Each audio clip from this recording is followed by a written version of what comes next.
Learn English through story. Desire and deceit. Ethan Calloway had everything: a successful business empire, a beautiful wife, and the kind of power most men would kill for. Yet none of it satisfied him. He had spent his youth clawing his way to the top, believing that once he reached it, the hunger inside him would cease. But it hadn't. If anything, it had grown, morphing into something darker, more insidious. Ambition had been his fuel, but desire unchecked and unrelenting was his weakness. He told himself he was loyal to his wife, Lillian, that despite his many flirtations, he had never truly crossed the line. But the truth was far murkier. He loved her in the way a man loves familiarity and security. But he was not faithful. His mind, his body had strayed too many times in pursuit of excitement, in search of something beyond the monotony of predictability. And then Celeste Langley arrived. She was unlike any woman Ethan had ever met: intelligent, fearless, intoxicating. She stepped into his world with the confidence of someone who knew exactly what she wanted. Her presence disrupted everything, sending ripples through his carefully curated life. Their attraction was immediate, electric, undeniable. It began innocently: enough late-night meetings at the office, lingering conversations over expensive whiskey. But it wasn't long before those meetings became something else entirely. Ethan found himself obsessed. Celeste was not like the women before her. She didn't fawn over him, didn't melt under his charm. She was a challenge, and he was desperate to conquer her. But what he failed to see was that Celeste was playing a game, far more dangerous than his own. Lillian noticed the change in him almost immediately. She had been with Ethan long enough to recognize the signs. He came home later, smelled of perfume that wasn't hers, and his gaze was distant, lost in thoughts of another woman. But Lillian was no fool. She had spent years watching powerful men fall victim to their own desires, and she had no intention of being discarded like some forgotten accessory. She hired a private investigator. The report came back within a week: photos, bank transactions, records of meetings Ethan thought were secret. But it wasn't just his infidelity that made Lillian's blood run cold. It was the name of the man Celeste had been seen with: Henry Lowell. A name that sent a shiver of rage through Lillian. Henry had been Ethan's greatest rival for years. He had tried everything to take Calloway Enterprises down: legal battles, corporate espionage, financial sabotage. And now, it seemed, he had found another way to dismantle Ethan through Celeste. But Lillian wasn't just angry. She was patient, calculated. She knew better than to lash out without a plan. Ethan, meanwhile, was spiraling. Celeste had ensnared him completely. He felt alive in her presence, felt the kind of passion he hadn't known in years. He convinced himself that what they had was real, that she felt it too. He ignored the small voice in his head warning him, ignored the way she would disappear for hours without explanation, the way she never revealed too much about herself. He was in love, or at least he thought he was. One night, after another rendezvous with Celeste, Ethan returned home to find Lillian waiting for him in the study. She was seated calmly, a glass of wine in her hand, a manila envelope resting on the table before her. "You should sit," she said, her voice steady. Ethan hesitated. Something in her tone unsettled him. "I know," she continued. "About you. About Celeste." His breath caught. Before he could deny it, she slid the envelope toward him. With shaking hands, he opened it. Photos. Celeste and Henry. Meetings at discreet locations. Whispered conversations, exchanged documents. A paper trail leading directly to Callaway Enterprises. "She's using you, Ethan," Lillian said, her voice laced with disappointment. "She's been playing you from the start." He felt sick. His mind reeled, trying to process the betrayal. Celeste had told him she cared for him, had whispered sweet lies into his ear, while she dismantled everything he had built. Lillian watched him carefully. "You're going to fix this," she said, "and you're going to need my help." Ethan had no choice but to agree. Together, he and Lillian devised a plan.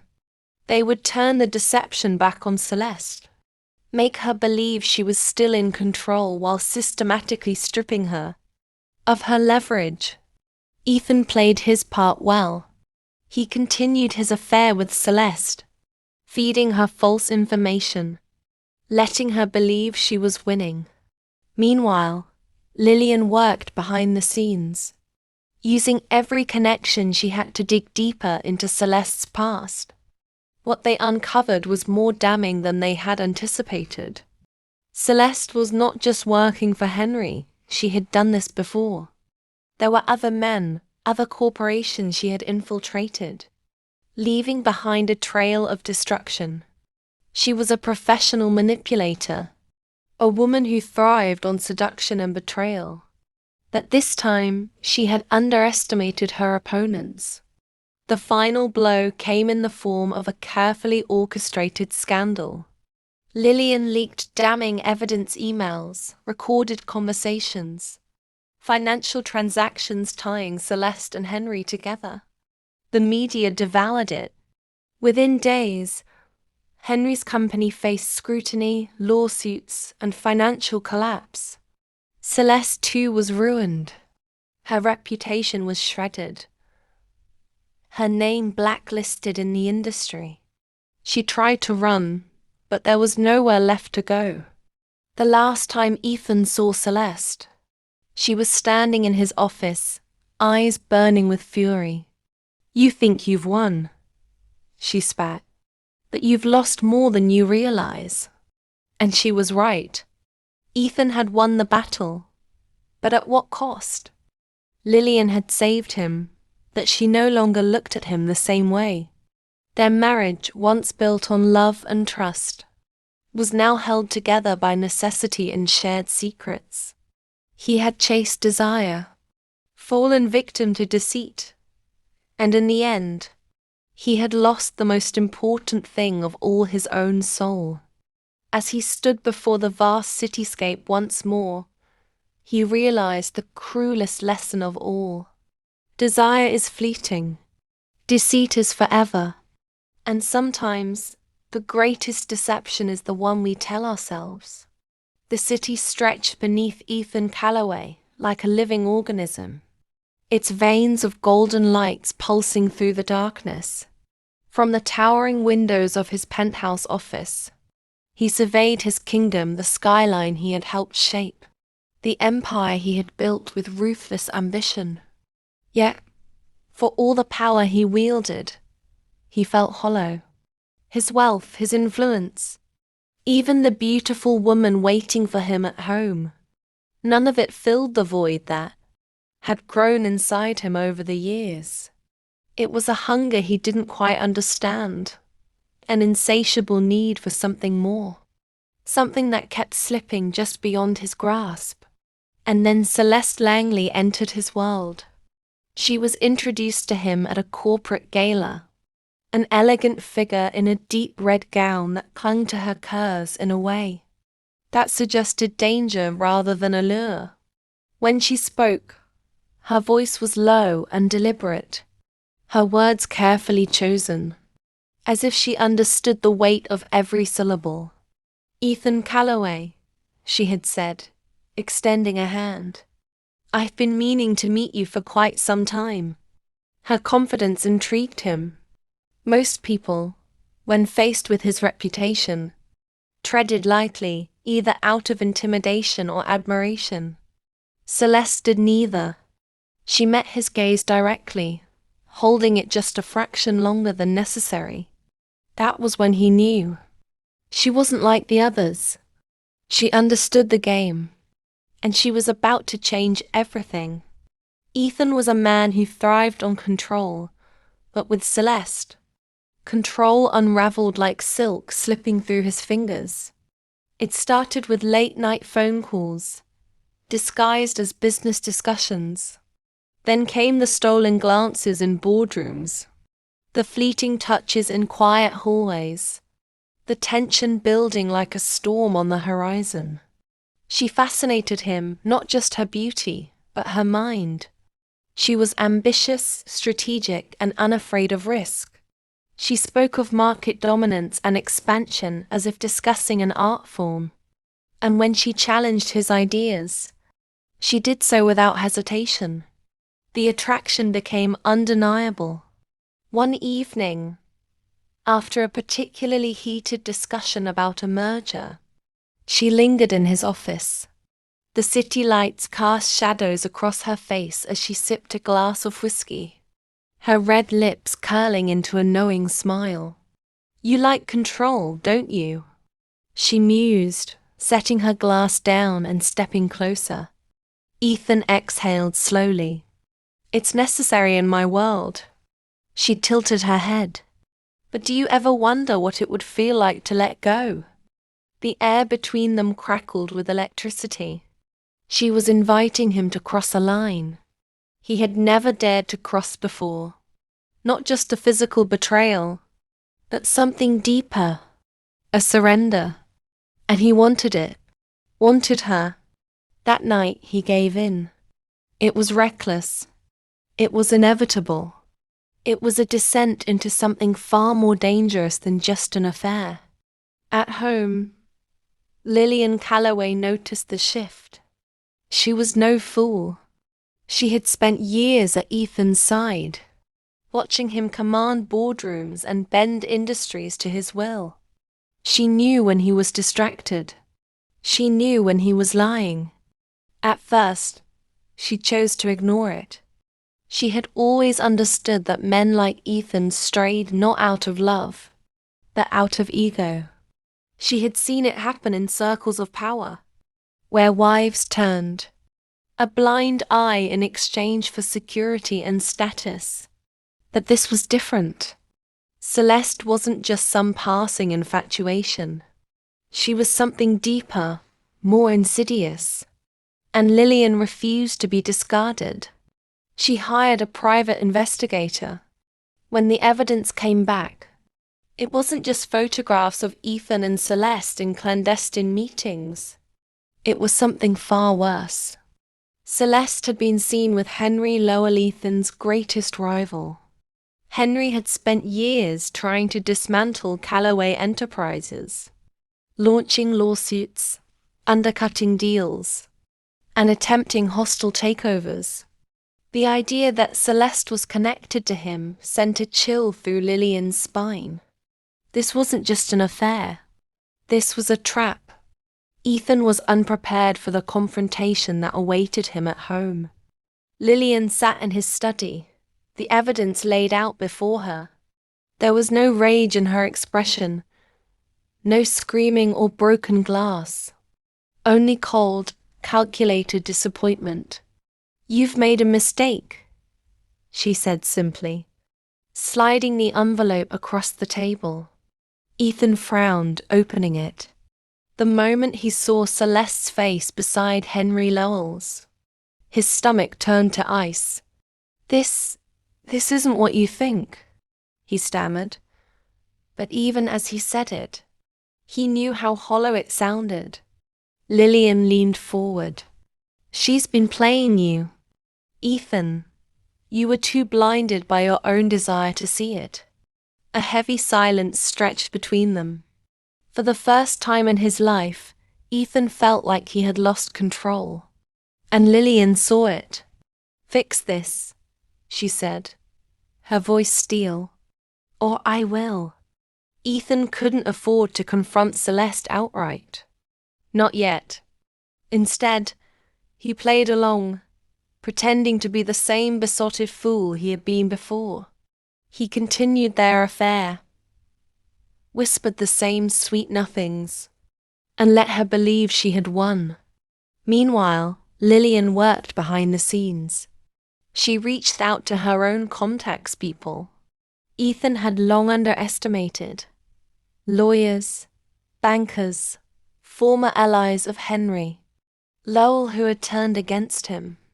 Piece by piece, they began dismantling the foundation Celeste and Henry had built. Financial leaks were exposed. Confidential deals were sabotaged. News of Celeste's manipulation began to spread through the elite circles she had once dominated. By the time she realized what was happening, it was too late. Her empire of deception had begun to crumble, and Ethan and Lillian were holding the wrecking ball. The final act played out in a boardroom, a place where Ethan had once let his guard down, where Celeste had wrapped him around her finger. Now the tables had turned. She walked in, still poised, still elegant, but there was a flicker of uncertainty in her eyes. She had sensed the shift, the way people whispered when she entered a room, the way deals she had once orchestrated fell apart before they could be signed. Ethan leaned back in his chair, watching her carefully. "It's over, Celeste," he said, his voice calm. She narrowed her eyes. "You think you've won?" Lillian, seated beside him, spoke for the first time. "We don't think we've won. We know." Celeste's composure faltered for just a moment. Then she smiled, a slow, knowing smile that sent a chill down Ethan's spine. "You always needed more, Ethan," she said softly. "You could never be satisfied with what you had. That's why I knew you'd be easy to break." Ethan clenched his jaw. "And yet, here you are, with nothing." Her smile didn't fade. "You think you've destroyed me, but you've lost far more than I ever have." And with that, she walked away. Celeste disappeared from the city. Henry Lowell's empire collapsed. Callaway Enterprises emerged stronger than ever. But Ethan had lost something he could never rebuild. Lillian remained by his side, but she was no longer his wife in the truest sense. She was a partner, an ally. Their marriage was now a contract, built not on love but on necessity. And Ethan? He had everything, and yet he had nothing. As he stood once more before his office window, watching the city he had fought so hard to control, he understood the cruelest truth of all. Sometimes the greatest deceit is the one we tell ourselves. And desire? Desire was nothing but the pathway to ruin. Ethan Callaway's empire was one of grandiosity, cityscape of glass towers and steel-framed structures that reflected his success. He had clawed his way to the top, driven by ambition and an unyielding hunger for more. The world he had constructed was immaculate in its opulence. His business thrived. His wife Lillian stood beside him, a picture of elegance and poise. And everything seemed to fall into place like a carefully curated masterpiece. Yet, despite it all, a restless emptiness lingered. He had grown accustomed to the exhilarating highs of his victories, the applause that followed every deal, every merger, every acquisition. But these triumphs could no longer satisfy his insatiable longing for something else, something that stirred his soul with a sensation he could not define.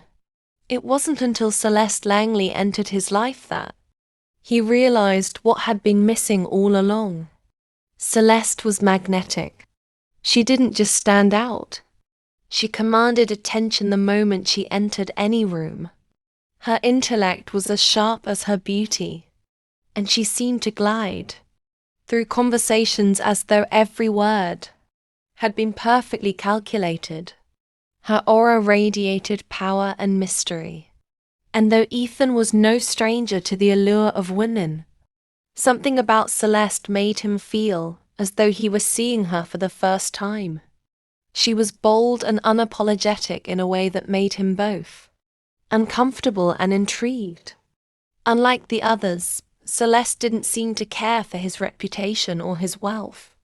She challenged him intellectually, pulled him into conversations that exposed the cracks in his otherwise perfect world. With every word she spoke, she seemed to strip away the layers of control he so meticulously crafted, showing him a version of himself that he had long since buried under the weight of ambition. Their meetings, initially innocent, became moments of silent rebellion. At first, it was just the thrill of a mind that matched his. They discussed business, of course, but there was always a subtext that neither of them acknowledged, an unspoken tension that hinted at something far more dangerous. Slowly she insinuated herself into his world, and with her entrance came a sense of exhilaration that Ethan hadn't known for years. One evening, as they stood on the balcony of his office, the city lights flickering below them, Celeste turned to him and whispered, "Don't you ever wonder what it would feel like to simply let go? To feel the rush without worrying about the consequences?" He looked at her wide eyes filled with promise, and for the first time in his life, he was unsure of the next move, the next words. For a fleeting moment, Ethan wondered what it would be like to abandon control, to surrender to a feeling he hadn't experienced in years' desire. In the days that followed, their relationship crossed the line Ethan had never intended to cross. The boundaries blurred. Where once there had been firm principles of loyalty to his wife, there was now only an aching void, filled with the heady intoxication of Celeste's touch, her whispered secrets, her promises of escape from the suffocating pressure of perfection. But Ethan, for all his success, was never prepared for the consequences of what he had allowed to unfold. Lillian, always the quieter of the two, began to notice the change. She had been Ethan's partner in life, and after years of marriage, she had grown adept at reading him like an open book. It wasn't just the late nights at the office or the secretive whispers in the corridors that tipped her off. It was the distance in his eyes, the way he no longer seemed to care about their shared life, their once connected dreams. Lillian had never been one to seek out conflict, but she had been with Ethan long enough to know when things were amiss.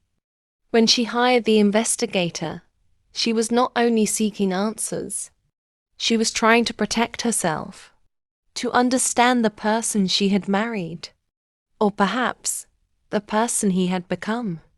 The private investigator's report was a gut punch. Ethan's affair with Celeste was more than just a dalliance. There were traces of something deeper, something that threatened everything they had built together. But it wasn't just the affair that stung. It was the revelation of Celeste's ties to Henry Lowell, Ethan's greatest business rival. Henry was a man who had spent years waging a quiet war against Callaway Enterprises, attempting to undermine every facet of Ethan's success. The fact that Celeste was linked to him was more than just a betrayal. It was a deliberate attempt to dismantle everything Ethan had worked for. Lillian's first instinct was to confront Ethan, but instead, she chose the path of strategy, of patience. She would not be a passive participant in this unfolding drama. She would not sit by as the very foundation of their life was torn apart. She began to gather the pieces, just as Ethan had once done with his empire. She pulled strings in the shadows, used her influence where it was necessary, and began to turn the tables. She started with subtle, Manipulations, casual conversations with Ethan's colleagues, planting seeds of doubt, and slowly, quietly, letting the idea of Celeste's treachery bloom in the minds of those around her. The slow unraveling of Celeste's carefully crafted persona began without Ethan even realizing it. By the time Ethan confronted her, it was too late. It was a late evening when Lillian laid the truth bare before Ethan. She had every piece of evidence: photographs, financial transactions, emails, proof that Celeste had been playing him from the very beginning. Ethan's heart raced. He was cornered, caught between the allure of his desires and the reality of his betrayal. This isn't what you think," he stammered, though even as he said it, he knew how hollow it sounded. Lillian's gaze was calm, too calm. She leaned forward, her voice steady. "She's been manipulating you, using you, and you've let it happen. Ethan, you've let your own desires blind you to the truth."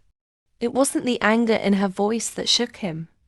It was the sorrow, the deep well of hurt that only a person who truly understood him could express.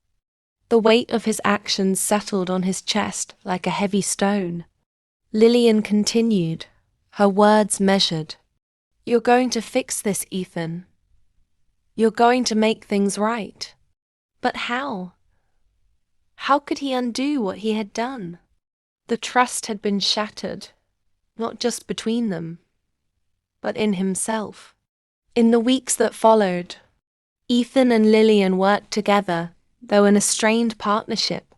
It was necessary for their mutual survival. Lillian's strategic mind helped orchestrate the unraveling of Celeste's empire. Her alliances and the connections she had so carefully cultivated